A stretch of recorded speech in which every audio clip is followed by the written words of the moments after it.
Good afternoon. Thank you and for being here, and welcome on behalf of the National Academy of Social Insurance to this discussion we're having this afternoon. My name is Janice Gregory. I am the president of the Academy for 10 more days, and then I will be followed by my good colleague Larry Atkins, who you will see in this podium probably the next program you come to. But today I'm particularly pleased to be here because I'm part of the problem called the baby boom.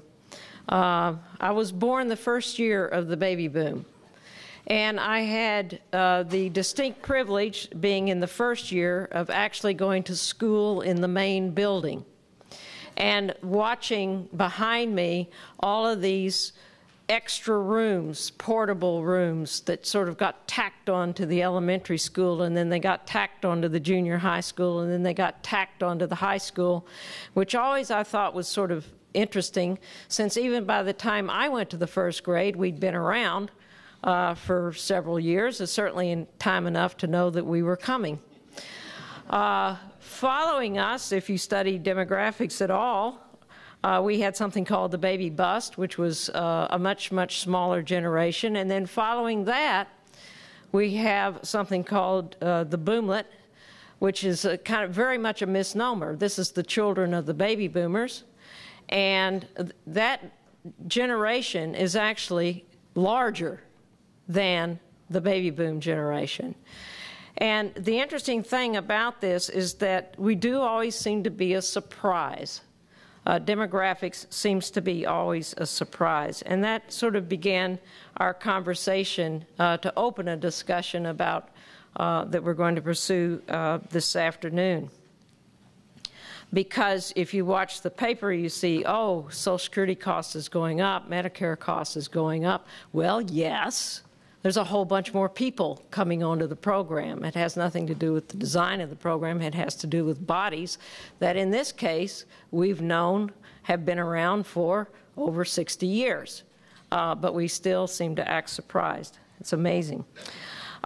So with that as our backdrop, I want to make a couple of notes.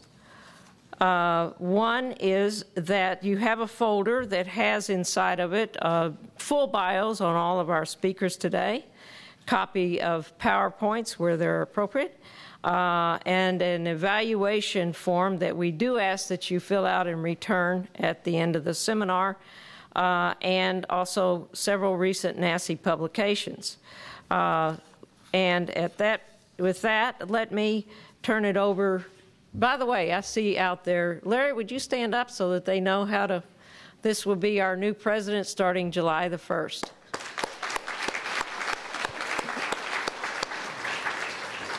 And my colleague, Lisa Mensah of the Aspen Institute, is going to now take over and run our first panel. Thank you, Janice. And please join me in thanking Janice again for an amazing... And Lisa serves as chair of the Academy. It's actually a wonderful setup. We have both a chair and a president. That means since we are high-paid volunteers, we have other things going on in our lives, we get to share the job, and it's just been an absolute pleasure to share with Lisa. Thank you. And it's not an even division. Janice does way more. I am thrilled to be here today, and this is just the reason we are all members of NASI or future members of NASI is to hear dialogues like what we have prepared for you today. It's an absolutely wonderful panel, and I'm not going to read all the bios. However, you all should, and for those of you who are starting in your careers, if you read these bios, you'll have a map to your career of what you should be doing. That's what you want to end up with somewhere in your 40s to 70s. You want to have a wonderful bio written about you like this, because that's what's here. This session today, Washington is absorbed in a conversation about cuts. And today we get to start our discussions today really probing the question of what would it take to actually strengthen social insurance and allow it to do more in contributing for the common good. And I think not all those ideas will be monetary in nature, but we really have a powerful panel. First, we have our keynoter today, Bob Solow. Bob is the Institute Professor Emeritus of Economics at MIT and winner of the Nobel Prize in Economics in 1987. And Bob, we are just thrilled to have you with us today. So welcome to NASI. You join me. And then the very fun part about a NASI discussion is you don't just get to hear one person. You get to hear a dialogue of lots of discussants. And we have 4 people who are joining us today. And they are Michael Graetz, who's the Columbia Professor of Tax Law and the Wilbur Friedman Professor of Tax Law at Columbia Law School. So that's Michael. Thank you, Michael, for joining us. Next to Michael is Stephen Goss. Stephen is the Chief Actuary of the Social Security Administration. And Stephen, thank you very much for joining us today. Next to Steve is Debra Whitman, and Debra in her new role as Executive Vice President for Policy, Strategy, and International Affairs for the AARP. Debra, welcome back. And finally, as our discussant, we have Jacob Hacker. He's the director of the Institute for Social and Policy Studies and the Stanley Research Professor of Political Science at Yale University. Jacob, welcome back. Jacob's on our board. So I am going to welcome first Bob Solow to give us some remarks. We're going to get started with Bob's remarks, and then I'm going to help this panel give some remarks to Bob. So with no further ado, Bob, please come up.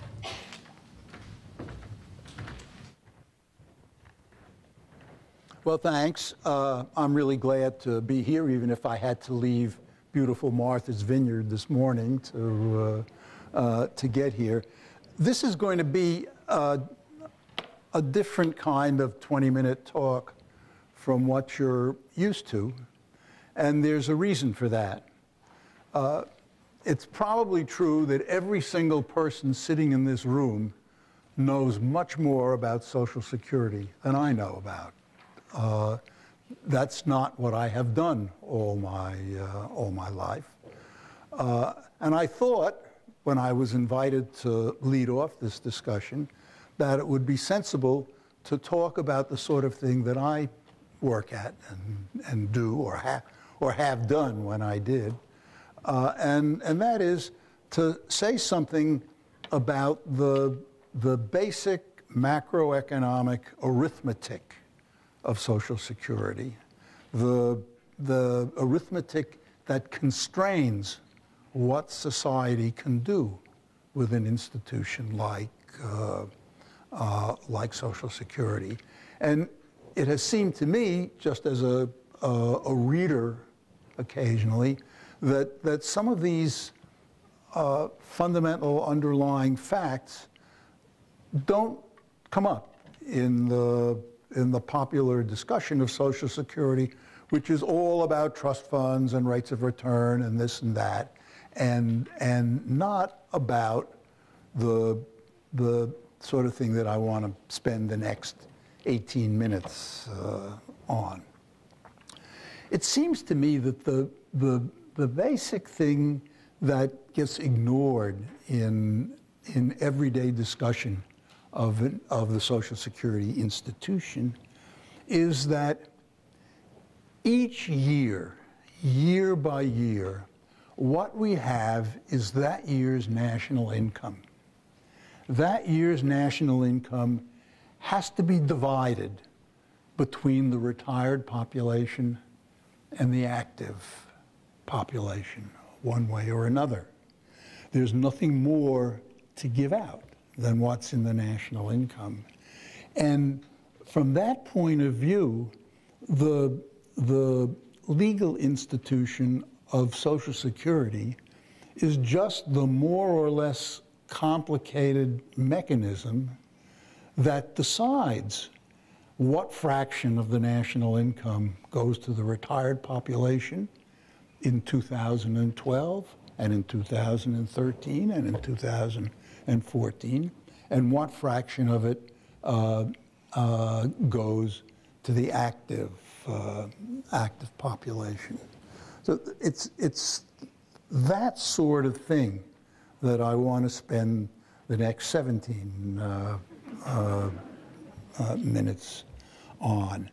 And what I found when I started thinking about this and what I could say in 17 minutes here, that most of the, not the details, by the way, please excuse me, you are not going to hear much about the details of a Social Security system. You're not going to hear about those things that have to do with how much different groups of people amongst the retired population get of the national income. I'm trying to talk about the basic macroeconomic facts. When I sat down with my pad of paper to think about that, I found that most of what's really important in the large, I could condense to about a half a dozen parameters, that characteristics, numbers, in fact, that really provide the main constraints on what we can do. Now, some of those numbers, some of those parameters are independent of the Social Security system. They're facts of economic life as far as we're concerned, and they have to be taken as given when we try to design a Social Security system. That is to say, when we try to design a piece of machinery that will divide each year's national income between the retired population and the active population. So there are some of those. And then there are a couple of very important parameters which have some kind of mutual dependence with the Social Security system. The system you design will affect the value of those parameters, and the value of those parameters have a lot to do with what the Social Security system can accomplish. I have a couple of those. And then finally, I try to indicate what is the basic social decision. What is it that the society is deciding when it decides on a Social Security system, when it decides on a mechanism for allocating the national income of each year to the retired population and the active population. By the way, I was so amused that you're the outgoing, no less, president of the national economy is a baby boomer. I, of course, am a parent of baby boomers and fairly old at that. So the things about the economy which by themselves, independently of what we do about Social Security, constrain, limit what can be done are, first of all, the productivity of the economy, the national income per hour worked. The Social Security system, changes in it, doesn't much affect that, probably doesn't affect it measurably at all. So we can take as given the evolution of output or national income per hour worked. Secondly, there's the number of hours on the average worked per member of the active population. That also is something which is fairly independent of the Social Security system. And the product of those two numbers, national income per hour worked and the average hours worked per member of the labor force, the product of those two things is the national income per person in the labor force. And the third parameter, which is something you never come upon in discussions of Social Security, but which if you try to do the arithmetic, as I tried to do it for the society as a whole, is the share of the national income that goes to labor, that goes to wages and salaries, to labor income. That number, as you know, in the US is a number of the order of magnitude of 0.7 and apparently getting smaller as time goes on. So there are three numbers which are familiar to all macroeconomists and make their appearance if you try to look in arithmetical terms as to what we can do by way of Social Security. Then there are two more parameters which are, as I said, have a mutual relationship with the Social Security system. They both limit the Social Security system and are determined in part by the Social Security system. And my impression is we don't know nearly enough about the nature of that dependence. The first of those, of course, is the dependency rate, the ratio of the number of retired people to the number of active people.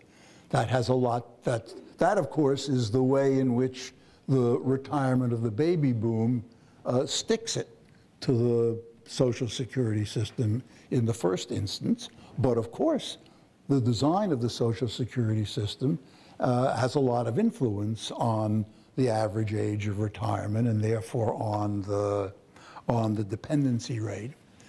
And the other parameter, which you do talk about a lot, but not in the way I want to talk about it or want you to think about it, is the fraction of the country's capital that is owned by the retired population. Much of it, of course, is owned through private pensions and things of that sort. But it's important to know how much of the capital stock of the country, year by year, belongs to, so the income from it comes to, the retired population. That's, by the way, if you multiply that fraction by the share of the national income that is imputed to capital, to property, then you get property income per member of the retired population, or the property income of the retired population. Now, that too is determined in part by the Social Security system, because the Social Security system, the kind of system we have, must have something to do with the saving habits of the active population. And it's through their saving, whether personally or through their pension schemes, through their pensions to the extent that they have them, that determine that particular number. And the last of the parameters that I'm interested in is, it seems to me, the basic social decision that underlies Social Security. And the form in which I like to think about it is think of the average annual Social Security benefit and divide it by the average annual wage.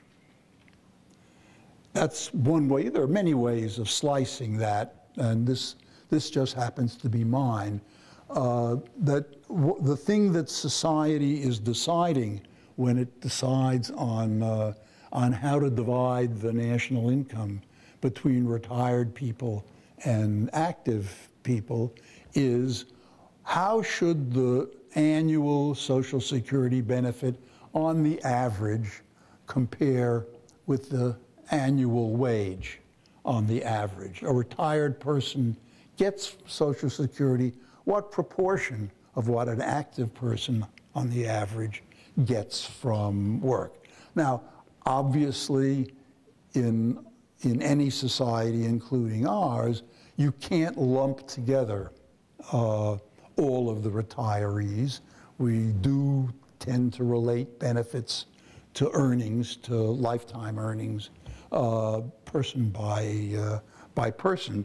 But for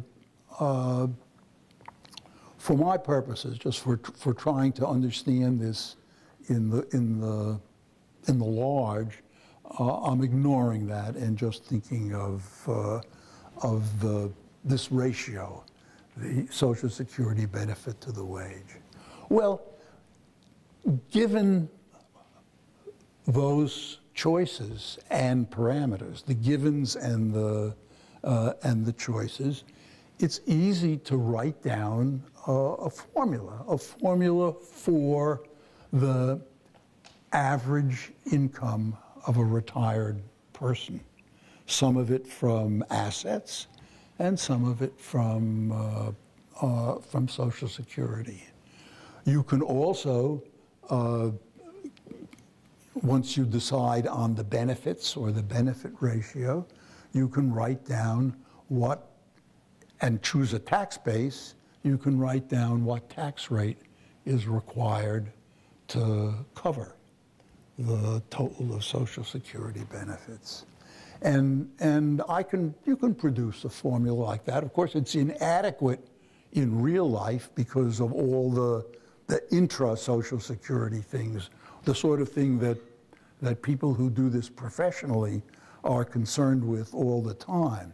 But when you start thinking about the retirement of Janet and my children, they already talk about it, which amazes me.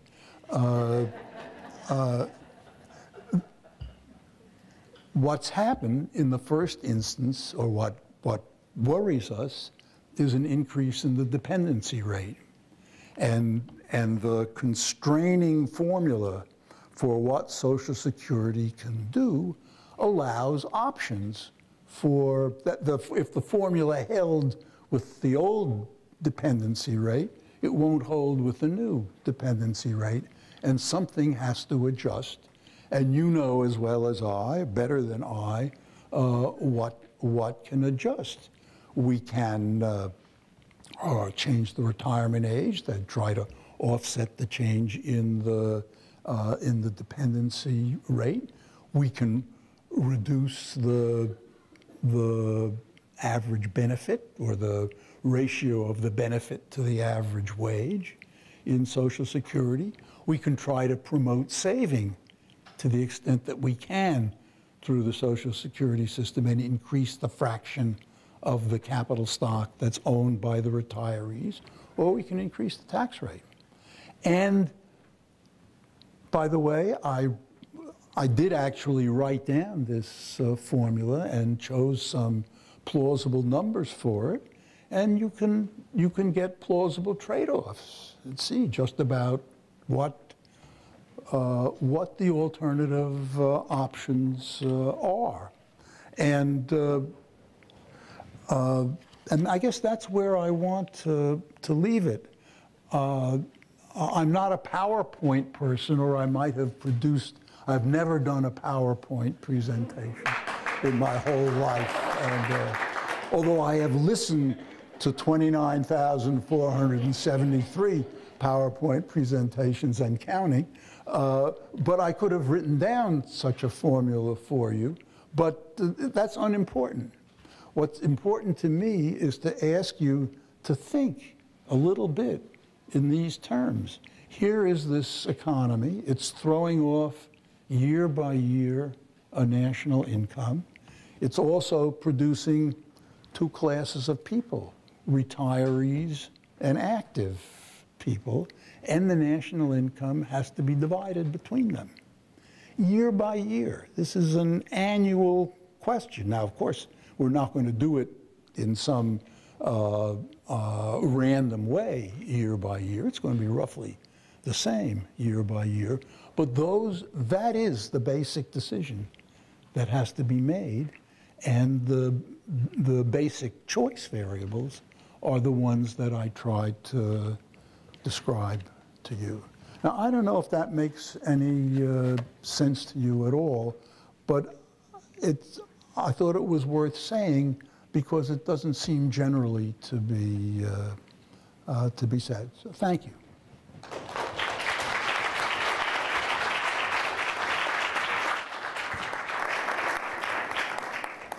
Bob, I want to thank you very much. And as the parent of baby boomers, you have situated this discussion well and reminded us that of a new way to think. And even sort of, while you didn't give us the X, Y, Z, Y going up, we could kind of see, you're right, we really could do without it. And, but I would love this panel to start reacting to some of the things you've said. And in some ways, I think you gave us, I like your point about there are some constraints that exist, and you gave us a way to think about the trade-offs, even in a very simplified way about Social Security. I'm going to actually ask another professor to start. We've got an abundance of them on this panel. But I'm going to ask Michael Graetz to react to what Bob has just laid out, Michael. And I think and if you could help us, each of our panelists, we gave them a heads up and said, you're going to get a few minutes for your own remarks. But at some point in there, Michael, I'd like you to come back to Bob's point about the trade-offs that exist between about how we decide what fraction of national income should go to active and retirees. And he's given us the building blocks of a system, but I'd like you to react to that too. But please. Well, let me begin by warning you that this panel is completely unrehearsed. None of us knew what Bob was going to say, and none of us know what each other are going to say, so don't hold that against us. As exciting as it gets in social insurance policy. Exactly. But I actually want to try and organize some of Bob's comments in the way that I would organize them. So point one, which we can come back to if we want to, is that he started with national income, and national income depends on economic output. And it really does, to me, emphasize the importance of economic growth and the importance of getting the economy on a path of economic growth and thinking about our social insurance policies and our financing of social insurance in a way that is more conducive to economic growth. So that's point one. Bob then talked about distribution, and he talked about distribution and demographics. I guess both Janice and Bob started with a little demographics for us. And as I understand the numbers, Steve will correct me in a moment if I'm wrong, when Social Security was enacted, we had about 15 workers for every retiree. Today we've got a little over 3, and soon we'll have 2. And the way I like to explain it to my students is that if 3 workers are each contributing 33 cents so that the retiree gets $1, and we go to 2 workers and they keep contributing 33 cents, the retiree only gets 2/3 of $1. Or they have to each contribute 50 cents if the retiree is going to get the $1. And so this is a crucial fact. This is a simple way to put it. But I think it's very important for us to keep that in mind. People talk about it in terms of 2% of GDP or something. Those are not big numbers, but if you break up the dollar to each individual, these are big numbers. These are big demographic shifts. And then the other sort of 3 categories of topics, and I just want to list them and then we'll come back to them, but I want to say a little bit about each of them, are distributional issues. That is, what we're really talking about is distribution. Bob has emphasized distribution between workers and retirees. And this depends not only on output and the like, but it also depends on politics. And I want to say a word about that. And there are fiscal facts. That is, we have made promises for a long term, and I think we do have to talk about the fiscal piece of this. And then only because it's June 20th and the Supreme Court is threatening to decide a health care case on June 28th, if not sooner, I want to say something, or I think we ought to talk at some point about institutional arrangements for providing social insurance, because if they do strike down the requirement that people buy insurance, I think there are very broad implications of that for the kinds of things we might be able to do and might not be able to do. But let's put that one aside. We've got enough on the table. Let me say a word about distribution. and distribution not across the income or wealth scale at the moment, but distribution between workers and retirees. And I want to link it to politics, and that is, so we at NASCE have been looking around, just I'll mention it in case there's anybody in the room who wants to fund such a project, but we've been looking around for funding on unemployment insurance or reemployment insurance or employment protections. We've started calling it employment insurance. It turns out that if you look for the association of future unemployed people, we couldn't get a representative up here because that organization doesn't exist, whereas the American Association of Retired People has 50 million or so members, as I understand it. This has important political implications in the distribution of government-provided benefits, at least, between retirees and working people. And I think this is crucial to the future of social insurance. Jerry Michaud and I wrote a book 12 years ago on social insurance, which looked at social insurance programs over the life cycle. And what you find is that our social insurance is relatively robust for the elderly and quite poor for children and for working age folks who have shocks to their income, either through disability or unemployment or health shocks. And in a moment of fiscal constraint, the likelihood of that becoming more robust is going to create tensions, I think, in social insurance, and is going to require independent analysts like NASCE and its members to think hard about those choices in ways that they have been able not to think very hard about before. That would be that point. Let me make two other points, and then I'll stop and hear what others have to say. One is, it would be remiss of me, given that my day job usually involves taxation, not to say that I think our tax system is very poorly designed for the century ahead. I think, I'll say a couple of things about that. I think we need a new source of revenue, that we rely too heavily on wage and income taxes. If you look at our system compared to other systems in the world, we are unique in our unwillingness to tax spending, which at my last count, 153 countries, which none of us could name, tax spending, and even those like oil-rich countries that have not in the past are moving in that direction. The word value-added tax or retail sales tax, however, is politically poisonous at the moment. But I don't think it can stay politically poisonous. There are a couple of other kinds of revenue sources that are possible. The carbon tax being one, which has been talked about a bit, taxes on financial institutions being another, but they're not nearly so robust. The basic point here, I think, is the wisdom of Franklin Delano Roosevelt and actually John Kenneth Galbraith, both of whom said, I mentioned because of their unimpeachable liberal conditions, both of whom said, you don't have to have necessarily progressive taxes in order to finance progressive benefits. And the wisdom of Roosevelt in Social Security was to finance Social Security benefits through a flat tax on wages, which is the most popular tax, actually, in the U.S. because people know what it's going for.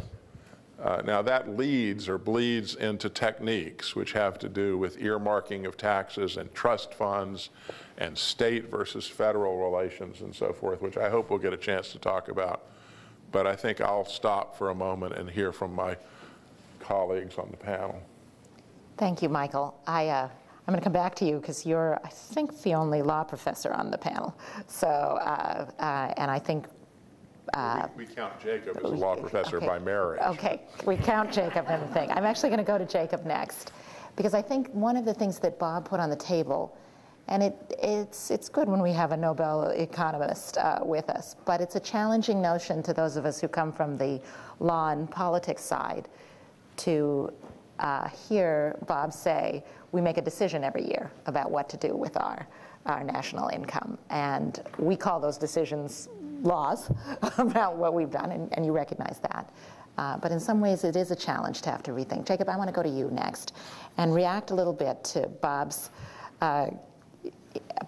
drivers that he came up with, and if you care to, Michael's characterizations too of the link between how we make this distributive choice between retirees and workers and its link to politics.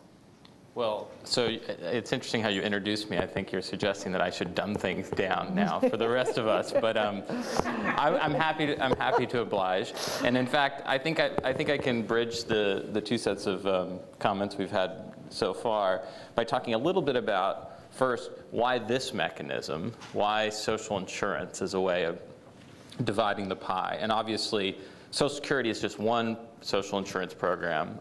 Michael brought up several others and needs we have in other areas. And so I want to say a little bit about that. What do those programs have in common? I mean, not all of them involve a division between retirees and current workers, but they all have certain characteristics that have been alluded to, but I want to make explicit. And what's the relationship between social insurance and a capitalist economy, since social insurance is very much a creation of capitalist development. That is, the countries where social insurance arose in response to the Great Depression and other pressures were countries that were undergoing rapid market change, industrialization, the movement from agriculture into cities and urban employment and industrial employment. And there's good reasons why dynamic capitalist economies have a big dose of social insurance. The second thing, which will fall on Michael's comments about the balance of our social insurance, will be a little bit about, well, if this is what social insurance is up to, and given the other institutions in our society that do some of the things that public social insurance does and how they've changed, what should be the priorities for social insurance going forward? So I think both of these points are actually not ones you hear much in the present debate. So you rarely get the arithmetic for perhaps understandable reasons, but I think also you rarely step back and just say, okay, Social Security, Medicare, unemployment insurance, what do these programs have in common? What's the character of the American social insurance strategy, if you will, and how does it need to adjust to a changing world, and in particular to the grave economic strains that we've seen in the workplace in recent years. So on the first point, I think that the essential argument, and it's one that Michael and his co-author Jerry Mensah made in their book, True Security, is that social insurance is actually a central part of providing the kind of basic protection people need to feel confident in a capitalist economy. That's not to say that social insurance is costless. There's a lot of research on this, and I think the fair conclusion of that research is that the costs are much less than you might think. Peter Lindert has a nice line for this. He says the welfare state is a free lunch, by which he means it's not free, but that there are productivity and other benefits that come out of having social insurance programs, particular kinds of social insurance programs that are associated with higher economic output, whether they're the cause or not. Societies, in a sense, take some of their growth dividend in the form of social insurance, and social insurance, in turn, you could argue, has some important growth-enhancing advantages. Let me just give you two growth-enhancing advantages. In particular, if you think about the main alternative to public social insurance, that is having benefits tied to your employer, which is still, in the United States, a very crucial way in which we receive risk protection. Think health insurance, think other workplace benefits like private pensions, that there is a huge amount of risk associated in a capitalist economy with losing your job. And we've seen that vividly lately. Public social insurance that's portable from job to job, that's portable from state to state, has huge advantages in that regard. It's also the case that having, as we know with research on bankruptcy protection, when we think about limited liability for corporations, that a certain level of risk protection is necessary to get people to take risks in the first place. So, there's that sweet spot between inducing people to take unnecessary risks, but on the one hand, and having a society in which the costs of failure are so high that no one wants to be engaged in risky activities like entrepreneurship or investing in their children or their future. Now, what's crucial about those advantages is they come from what is often considered, so these are the good things, that come from what's often considered the dark side of government. That is that government can tell people to do things. It has, as Max Weber said, a monopoly over the legitimate use of force. It's not always clear to me that government has a monopoly in the sense that there aren't other sources of force in our society that might be viewed as legitimate, but it's certainly the case that government can compel people to participate in common risk pools in a way that really allows social insurance to operate, to work. And that could be requiring people to have health insurance, that we're going to talk about, according to Michael, we're going to talk about that in a moment. And that could also be requiring participation in a common program like Social Security. So you can't have your risk protection cake and eat your liberty as well. There is a trade-off, right? Requiring that people participate in these programs is what allows them to provide the kind of long-term protection that they do. So I said that I would talk a little bit about, and let me just say one more thing, that this coercion and the role of government is often associated with, shock, efficiency. That is, efficiency in the very simple sense of delivering benefits at relatively low cost. Administrative costs are very low for Social Security. If you look at Medicare, we can have many complaints about the program, but actually its cost growth is lower than the cost growth of the private sector right now, and certainly everyone who's looked at this agrees that if you were providing the same kind of benefit as Medicare and through private insurance, it would cost more than Medicare. So I said that I would end by talking just a little bit about our current balance of social insurance, and this gets us back to Michael's comments as well as to the opening remarks about how you divide the pie between the currently working and the retired. I agree with Michael. I think we have a social insurance framework that is quite imbalanced, and I think that imbalance has something to do with the constraints of our culture, but also the constraints that come from having a very popular tax structure for providing retirement benefits, and then a constituency that's arisen around those. It's a mistake to think that the age were well organized before these programs existed. They weren't. But it also has something to do, I think, with our failure to see that there are a lot of risks that attach to younger Americans, risks that have grown more prominent in the last generation. So let me just say two very quickly. One is that the private system of social insurance, workplace health insurance, retirement pensions, other benefits of the place of work are disappearing before our eyes, or at least in the case of private defined benefit pensions, they are truly disappearing. In the case of private health insurance, we'll see where we go, but they have been eroding dramatically. So that means more than ever, to the extent there is going to be pooled social insurance, is going to happen through public social insurance. Second of all, we're seeing more and more as we look at the poor job prospects for younger Americans, sorry, I see a lot of them out here today, who have invested heavily in skills. We see more and more the cost of our heavy shift of the risk of skill acquisition onto the young. So in a sense, we have good protection at the end of life for human capital depreciation, but very little protection at the beginning of life for human capital investment. So when people invest in skills, they're giving themselves a chance to rise higher, but they could also fall, right? If you're deeply in debt for a college degree and you come out and there are no jobs, or if you invested in specific skills for a particular line of work and that line of work doesn't exist anymore, you have experienced a very severe risk. How do you decrease that risk? Well, it seems to me that you need to think about education, particularly higher education, which is essential in our economy today as something that needs to be governed by similar kinds of principles of social insurance. In my mind, that would mean far less cost, particularly debt cost, imposed on younger Americans and their families, more recouping of human capital returns through the course of life, whether through income contingent loans where you pay back based on what you earn, or just through a well-structured tax system, right, that's progressive and raises enough revenues to be able to fund those upfront investments in human capital. Thank you, Jacob.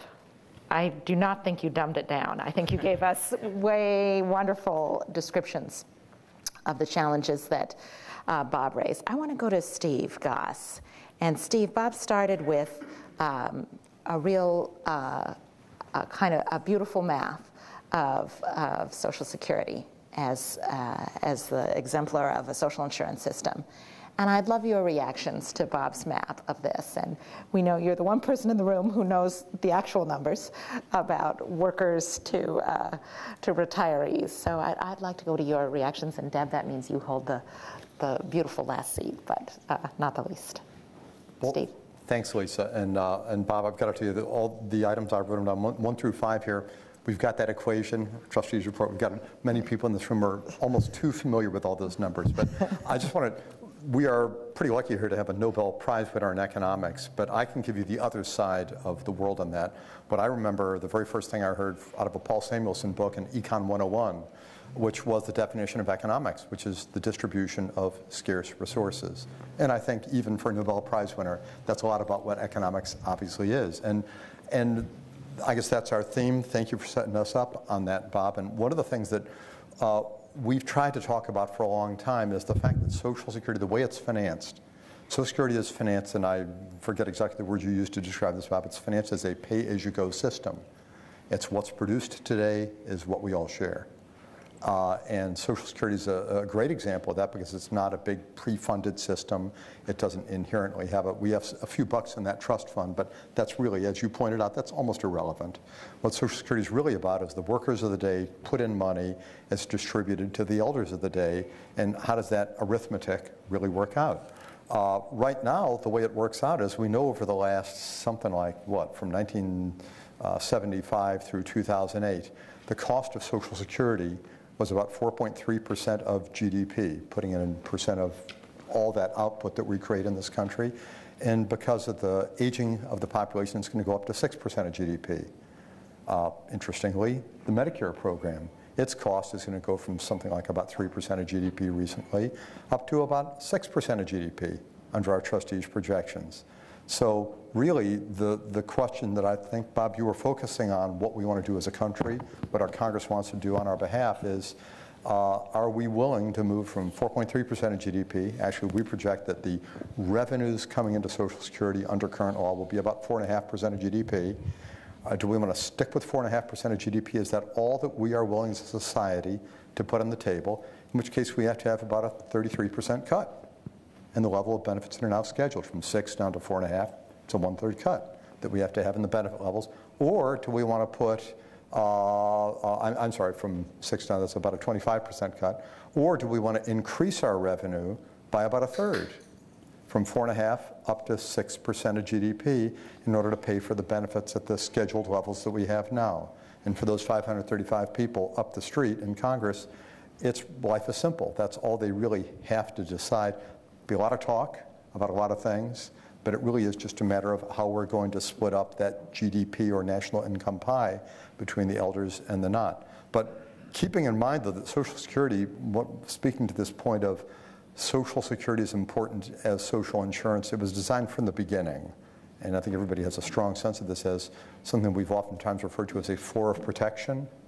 And speaking to your point, Bob, about the average benefit to the average wage, the numbers we have on that are at about the 25th percentile. People relatively low earners, if they retire at 62, which most do, Social Security provides a benefit that's worth about 40% of their lifetime average earnings. For the highest earners, if they retire at 62, which again, most of them do, that replaces about 20% of their lifetime earnings. So it's hard to argue that this provides anything more than just a floor of protection for people, and they should be building on it with other stuff Jacob, Michael, and everybody have been talking about how defined benefit plans have been going away. The other so-called legs of the stool have been kind of miraculously disappearing. And one of the questions I think that was raised for this session is, so Social Security and social insurance less important because people seem not to be very interested in that stuff, or is it more important than ever because of some of these other forms of the legs of the stool have gone away? And I would imagine most people in this room would probably say more important than ever. Let me just speak a little bit to the dependency ratio concept, which we've come to, we think, understand that under Social Security and Medicare, the dependency ratio really is the prime thing to look at. Social Security, at least the benefit level, is structured to rise. The average benefits rise with average wages. So in that sense, we're kind of immunized against changing in wage growth rates. But the real deal is the demographics. And Michael was right on in talking about how, well, I think it was about 1955, we're at about 15 or 16 workers per beneficiary. Back in the early 40s, it was maybe 42. You'll hear that sometimes mentioned.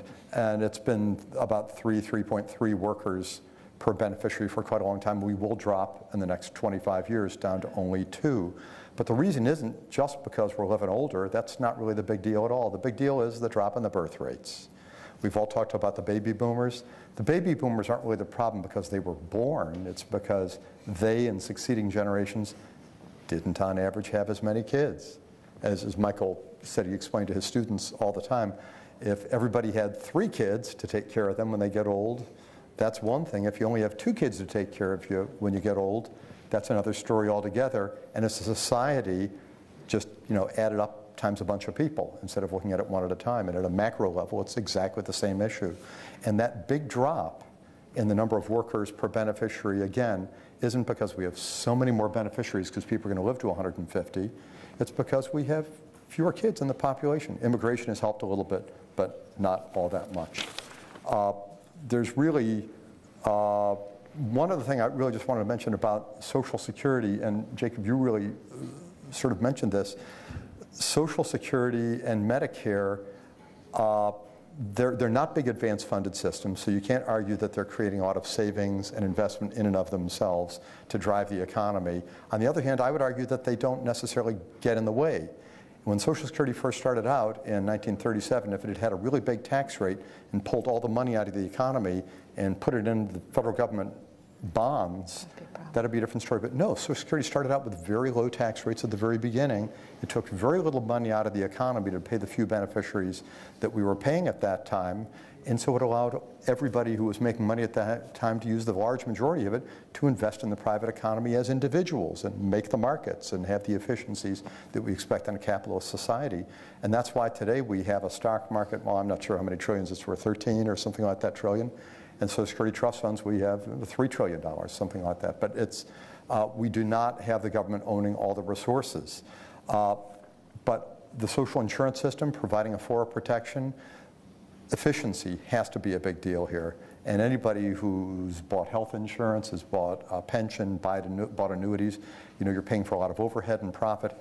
Social Security, I think Jacob alluded to this, are what insurance people would call a loss ratio. Loss ratio, interesting concept. That's the amount that you actually pay out to the people you're paying benefits to out of all the money you take in, and that's a loss. Well, insurance parlance, that's what's called a loss ratio.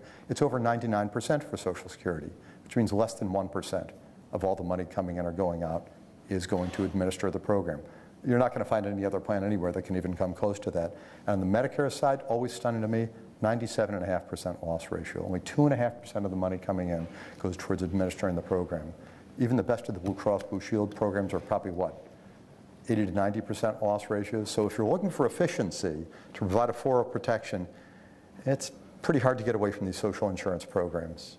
But if you're worried about the costs going up, well, we had a drop on the birth rate, and that's where it's at. I mean, as Bob pointed out, dependency ratio is what really drives it. Thanks, Steve. And you know why we need Steve as one of our key NASI members to give us this. Deb, Steve put an interesting question on the table. Are we really willing to pay as a country for the increased costs we see? And I believe, sitting at AARP, you might have some answers from your members about what they think. But If you can answer that, that'd be great. Otherwise, give us some reactions to what you heard today. And then I have a couple more questions for the panel to come back to Bob, and then we're going to open it up to all of you. But Deb? Thanks, Lisa, and thanks to Virginia and Janice and everybody at NASCE, and congratulations to Larry on his new presidency. For those of you who are looking for a lifespan of things you should do in life, you should work at the Senate Aging Committee, which we both did. So I am a huge fan of NASCE and am delighted to be here. I do have to fix one thing. Although I've only been at AARP for 9 weeks, many years ago they changed the name. Most people don't know that. It is no longer the American Association of Retired Persons. We're just AARP. And we fight for everybody 50 plus, so we care about unemployment as well as retirement. I am an economist, and have to say I was quizzed very heavily in graduate school on the Solow growth model, so it's an honor for me to be sitting next. I passed that one. Sitting next to be a Nobel Prize-winning economist. I told my husband that I was going to do this, and he says, "Well, you're one step closer to it." But I'm a microeconomist, so what I care about is the distribution, not just at the average. You know, the average, I think, in a global perspective in actuaries' models, that's important. I think when we actually look at people and the risks they face, this is where Social Security and Medicare really come into play. And we've seen that in recent years. We've seen housing prices fall. We've seen health provision fall. We've seen pensions provision fall. And these all hurt the retirement security of people who played by the rules. You know, so they saved and they saw their 401k fall, or they worked for a company that went bankrupt and they no longer have their pensions. And that's the risk, and Dr. Hacker says it better than I ever could, that these programs really protect us from. The designers of Medicare also cared about risk. They thought, you know, eventually somebody might get sick. And I know that's a shocking idea, but they wanted to protect people from healthcare risks and from becoming, bankrupting their family based on those. But unfortunately, the current debate, I believe, about these programs and about Social Security more broadly is the risk to the federal budget. And I don't think, personally, and we hear from our members, that that's the right way to look at these programs. I think that we can't just slip out of our commitment on social insurance because this year we decide that that ratio should change. People have paid into the system, they've planned on it, they expect to get it back. They believe they've earned these benefits, and they have. And I think we should expand the fiscal discussion about social insurance program to have a national conversation about how to strengthen retirement security. And I think this, Lisa, is one of the things that you mentioned in your opening remarks. And it should be a realistic discussion about the pressures, both of today's older Americans, but also going forward. Because these programs, Steve, you look at 75-year projections, that's the horizon we should be looking forward. And we should make sure that the programs are designed to protect from the growing types of risk that Jacob has worked on. I also want to push another model of looking at these things, because I think we look at retirement security, and that's both health security and financial security simultaneously. I have to say, coming off the Hill, those two things, maybe because it was committee jurisdiction, maybe because it's just levels of expertise, were never put in the same conversation. And what we see is that retirees, Medicare is already not a very generous benefit. Many people know that. Most people pay hundreds or thousands, even hundreds of thousands over their lifetime out of their own pocket.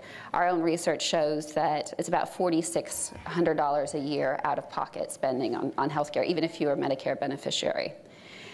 And so when we hear a conversation about the share for older people and the policies that come up are to push costs, healthcare costs onto older people, and to cut their Social Security check, I actually think we could get a solution in which the amount you get in your check all goes to pay your Medicare benefits plus out-of-pocket expenditures. And we have to be careful of talking more in the realm of retirement security.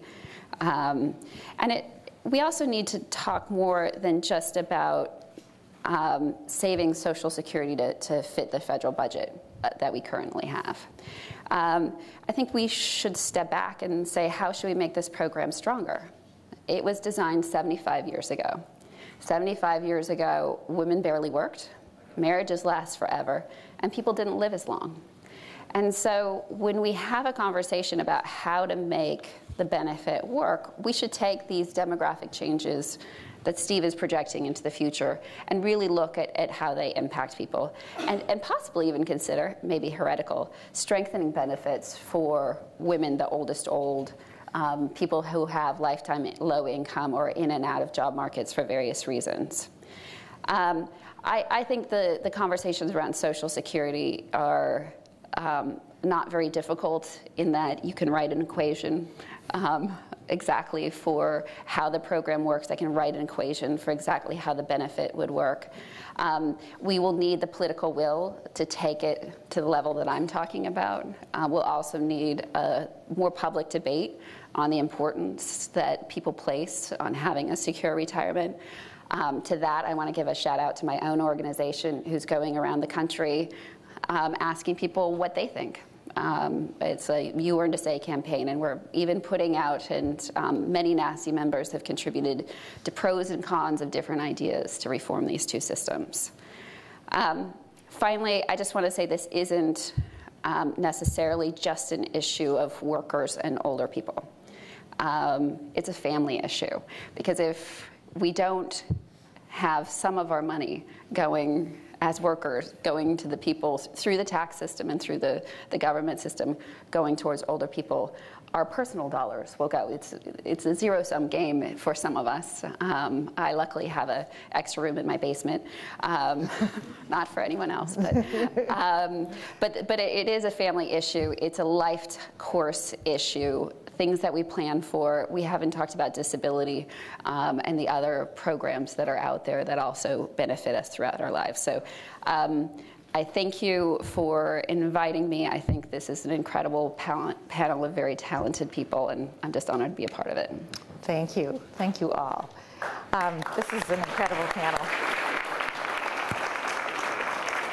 We have promised our group to be able to engage with this group. I feel like I'm with this incredibly talented group of musicians, and I just want to keep listening. But could I have people move to the microphone while I ask Bob to give us a reaction to some of the things that the panel said this? There are a couple things I would like and move to the mics if you wish. And I'll try to keep it brief. If you live, let me put it this way.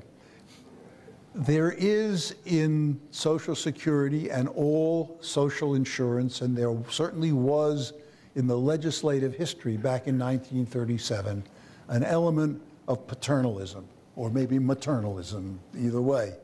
If you lived, as I have had to live, with American academic economists for years and years, you get an awful lot of, well, you could do without this. People will take care of, they'll buy insurance against the vicissitudes of old age or against the probability of losing a job. They'll buy it for themselves. And of course, the ridiculous answer that you have to give to academic economists is, no, they won't. But it is in fact the case, and that's fundamentally the reason, or one fundamental reason, for having a government-operated social insurance system. Another one, by the way, we've just learned about, is that it's very important to finance these things through taxes. If you required people to buy unemployment insurance, it would be compared to requiring them to buy broccoli. Current debates. A man who can't tell the difference between health insurance and broccoli certainly couldn't tell the difference between unemployment insurance and broccoli. So there are very good reasons for wanting to do it that way. I'll make two other brief comments. Please. One, I've always felt that while there's bound to be an element of redistribution in any Social Security system. Fundamentally, the Social Security system is not the place to do redistributive policy. The tax system is the place to do redistributive policy. Now, of course, we're no damn good in this country at doing redistributive tax policy, but then we're no damn good at doing redistributive Social Security policy either. But so I don't think that the redistributive element is the important part of this discussion. Lastly, let me make one point that has always nagged at me in discussions of what to do about the increase in the dependency rate. I guess it's inevitable that the retirement age will rise because we live longer, we're healthier for longer, and all that. It bugs me that casual discussion of raising the retirement age is always done by people like us who enjoy their jobs. I lived most of my life in an engineering school where retiring faculty members would kill to keep their laboratory space. I mean, literally kill. Most people don't like their jobs. The tendency, of course, is for the people to drift toward the early retirement age, the 62 rather than the 65 or 66 or 67. So while it's inevitable, I'm inclined to want to temper the use of a higher retirement age here. But I think this has been a marvelous discussion. I don't want to keep people from the microphone. Thank you, Bob. This is great. And I will invite any comments. And if you don't have them, the people up here sure do. So, but I will open the floor. Do you have a comment? A question? Please. And we'll follow the tradition of just introducing yourself briefly, where you're speaking from. Sure. My name is Mickey Wade, and I work for AARP, and actually Deb's my boss. So I completely agree with her that we should look at the distributional effects. Just but get that out of the way. I really thank Dr. Solow for looking at the macro effects, because really it's something that's not talked about in the public or the media. The average retired worker benefit is about $1,200 a month. If you were to cut that benefit 25%, that's a $300 a month cut for approximately 36 million retired workers.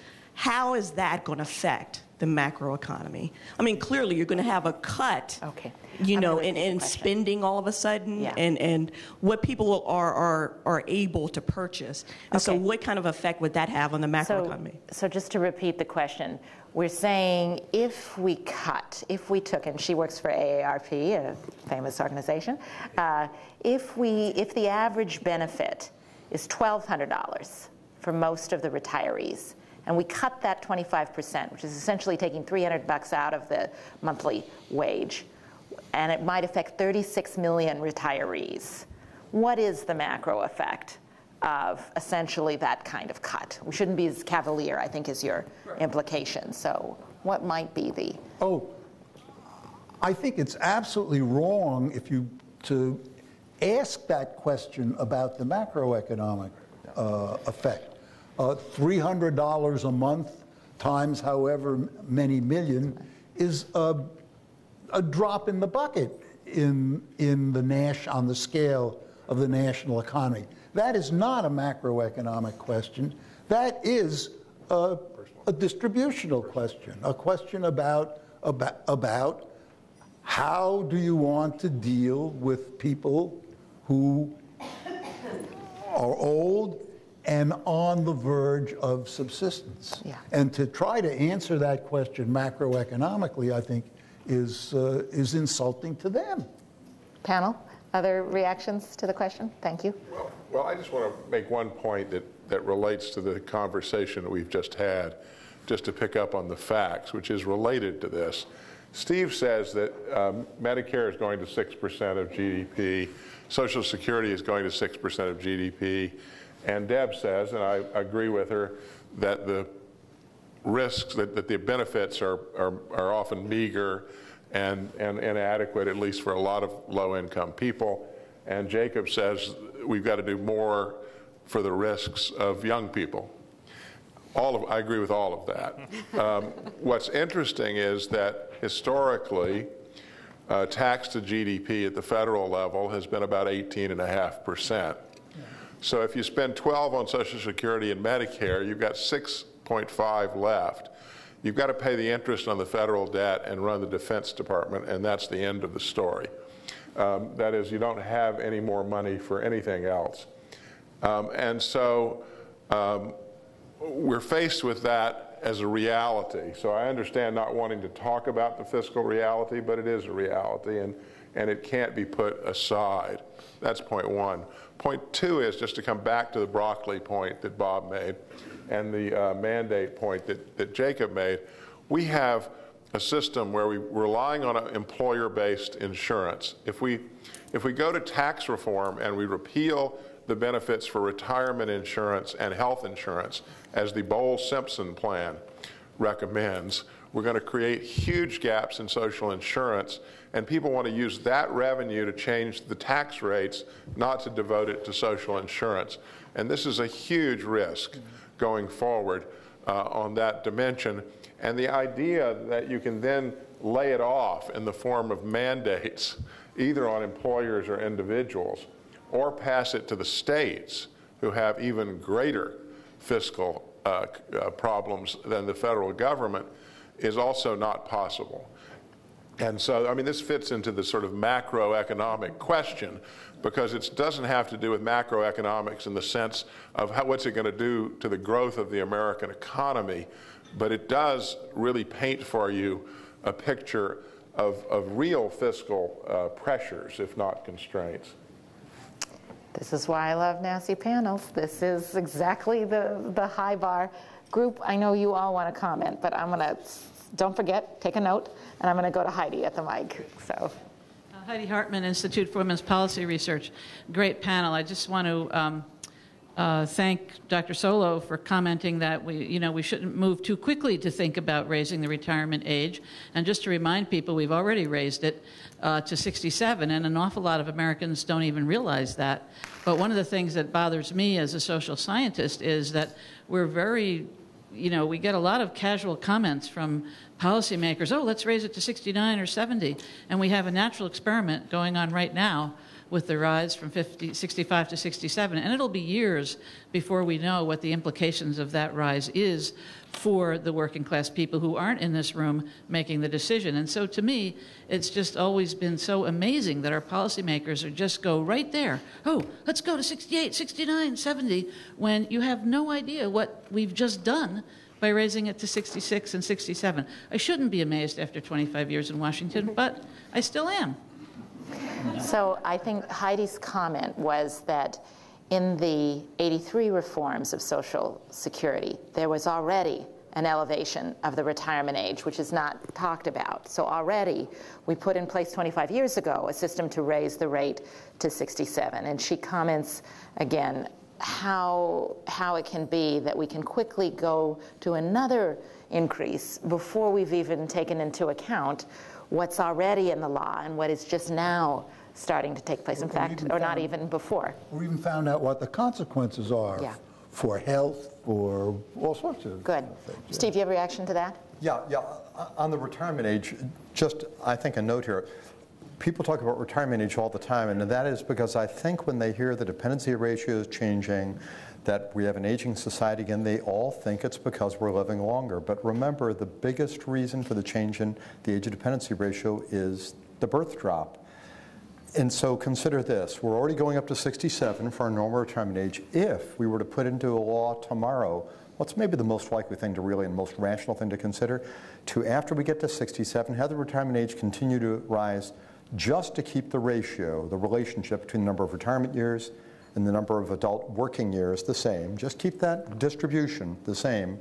That will solve about 20%, a little less than 20% of our long-range shortfall for Social Security. So retirement age is not the answer unless you want to just blow it up to a huge, huge age. But if I may, let me just mention one other thing, that comment about the 25% cut in benefits before. Well, I'm just sort of recalling another esteemed Nobel laureate from MIT named Franco Modigliani, who got his Nobel Prize for life cycle economics. And I think if Franco were here, he might say, you know, if we're going to take $300 away from these people and there's a certain level of income they should have in retirement, what are we going to replace it with? Are we going to do it way out in the future so they can save more? If they'll save more, what are you going to replace it with? That's the other part. And to Michael's point, about 18% of GDP spent by the government. Last time I checked, that wasn't like pi. That wasn't like c, the speed of light. I don't think it's a constant of nature. So I think with the aging of our society, if we have a situation where we're going to have a much greater percentage of our population elderly and not working because of the drop in the birth rate, then 18% of GDP may not simply be something that we can keep forever. If we want to, we're going to have to just put a whole lot less benefits out to the people who are elderly. So we can do it, but at the cost of much lower benefits, like your 66 cents instead of the dollar. But is that a magical number? I'm going to give Deb and Jacob a question. Hold on. I'm going to get to you. Deb, pop in here. Make it short, though. I wanted to reiterate on I spent the last decade up on the Hill. And most people think up there, not in this room, of course, you guys know better, that raising the retirement age makes people work longer. And Steve just mentioned that most people are still retiring at 62, and they don't really understand that it's just an across-the-board benefit cut. So one of the reasons why it's popular is the idea that what we want to do is have people work longer. And I think that's a goal for those of us who are healthy and fit and have nice places at MIT to work. But it may not be the case for everyone, and this may not be the right policy lever. So I think we need to also get out education about what that policy really does. And Jacob? I was only going to add 2 quick points to that. One is that the increase in longevity has been quite unequal across the income distribution. Less affluent workers have not experienced the kind of increase in longevity we've seen at the top.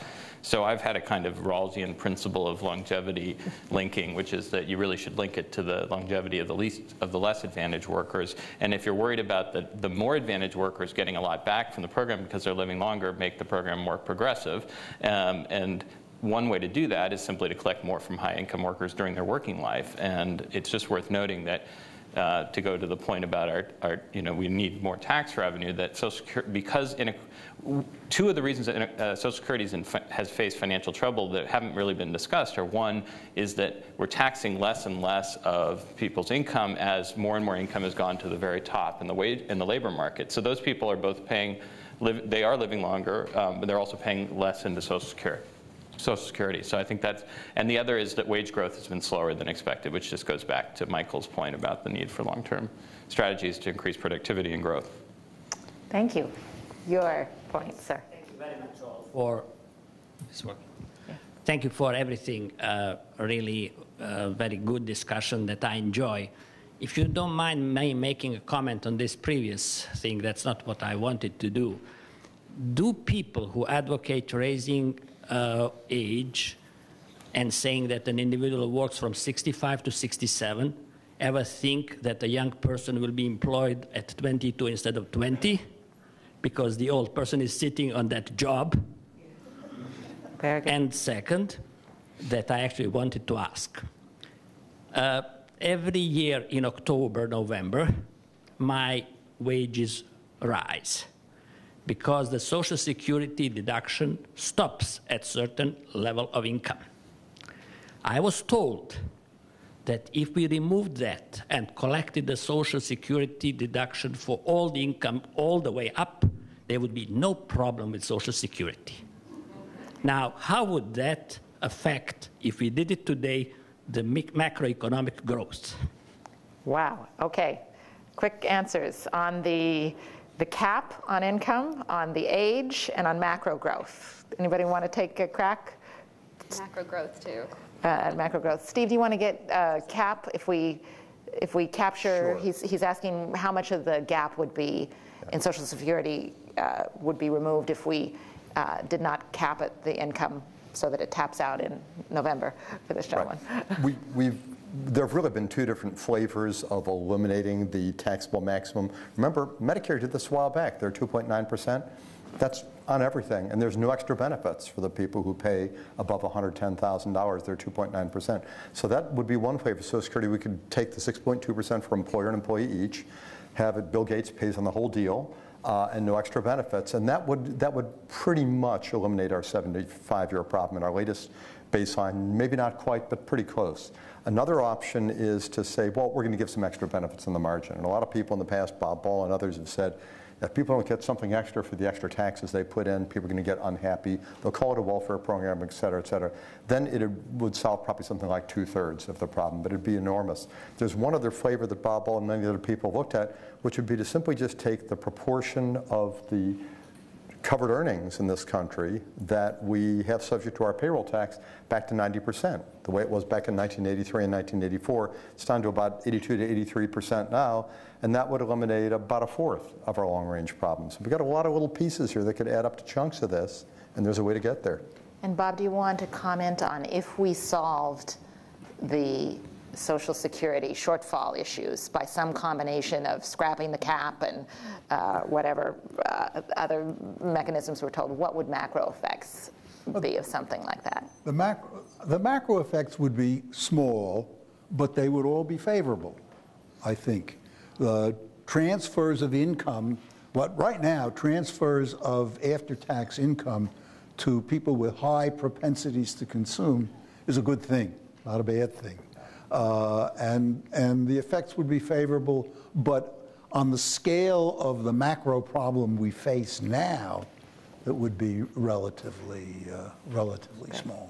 And I'm going to give By the way, could I ask a question? What is the legislative history of the cap on wages subject to the payroll tax? Why did the Congress do that? That started that way. It started with a very low limit when it was introduced for only a limited number of workers, only a limited part of income with limited benefits. And actually it was raised through history. It was And raised Steve? by history. It never was raised to the full. It was never raised. Thank you. Well, we Go got ahead. back in the early 1980s, the Congress said, let's set this, they set a dollar level with an expectation that it would capture about 90% of all the covered earnings being under the tax base, and they set it so that it would rise with the average wage thereafter, which it has. There was an expectation we would not have this skewing of the earnings distribution. Nobody was really anticipating that, and that's why we dropped from 90% down to 83%. That's right. Can I make just a quick political point about this? So the idea is that you want to tax high-income people a lot more. I understand. No, I understand that. I understand that. I just want to come back to a point Jacob made and link it to this, and it's a political observation. That is that social insurance rose and was robust, if you think about the 30s and the 60s, as a way of protecting capitalism. Politically, it was protecting capitalism from socialism and communism. And so there were serious threats, serious political threats from the left that required robust social insurance.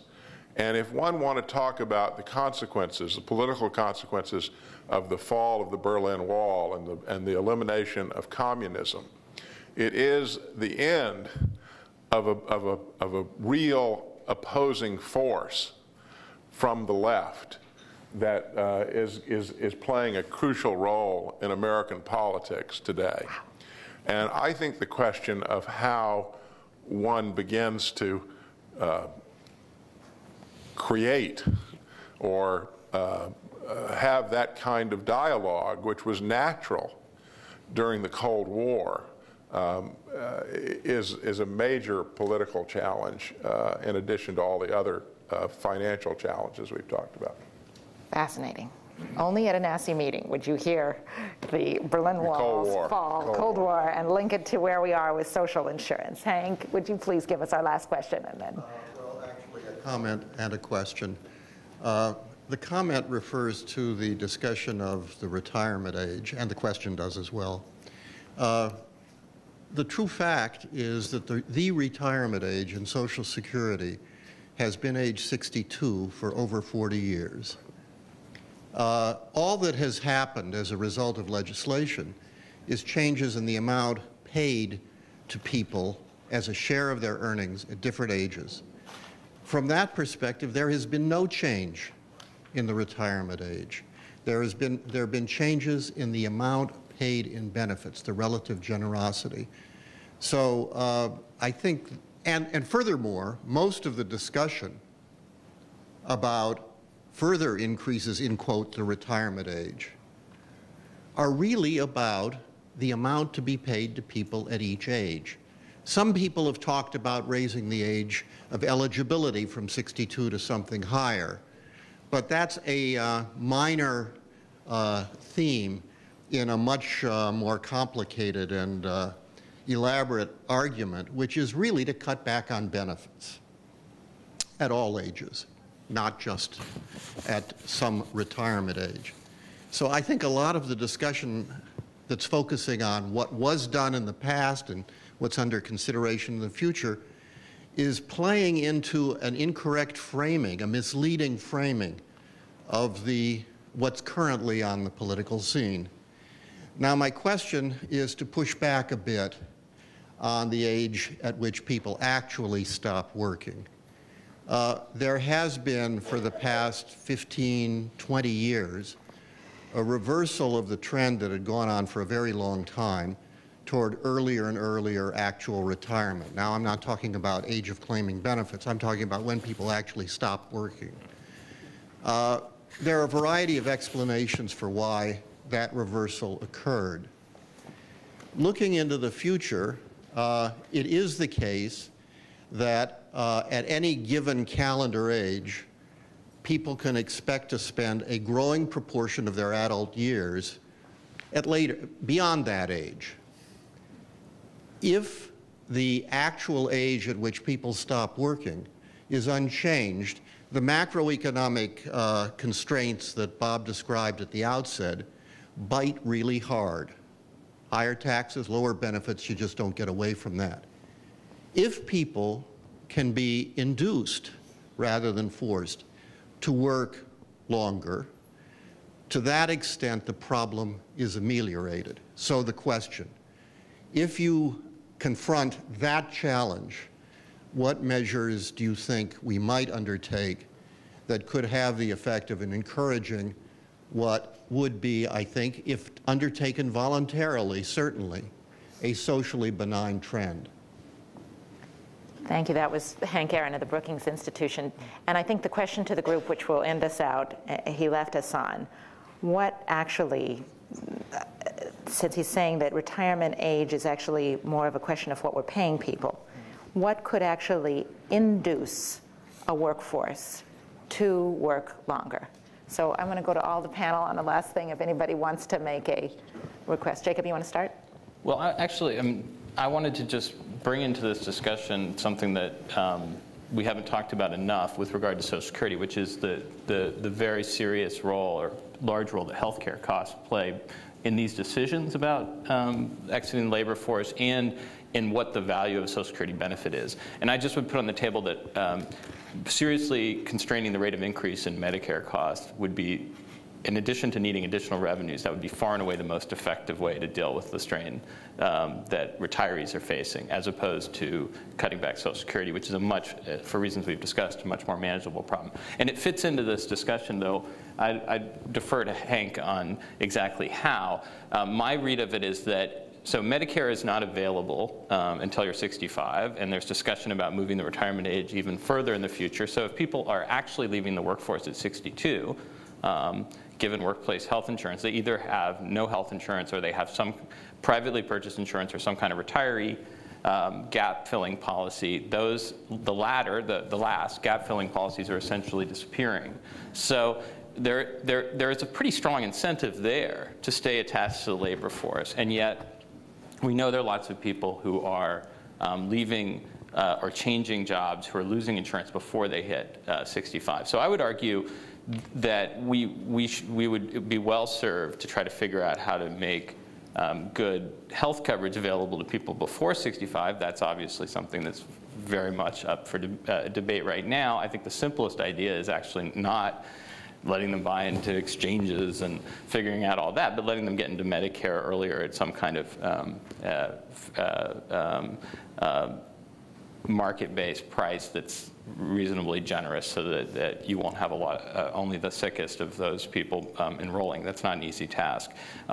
What I would say is that there's good reason to think that older Americans would like that Medicare actually helps in terms of allowing older Americans to work in different jobs, for example, or to work on a different basis, say part-time, because they don't have to worry anymore about having access to health insurance. So I think in general, encouraging people to remain engaged with the labor market this is just in keeping with my first theme, would actually be encouraged by expanding social insurance rather than contracting in this case. But again, Hank may have better ideas about how we deal with retiree health care. Very interesting. We have an inducement on the healthcare side to stay on the work.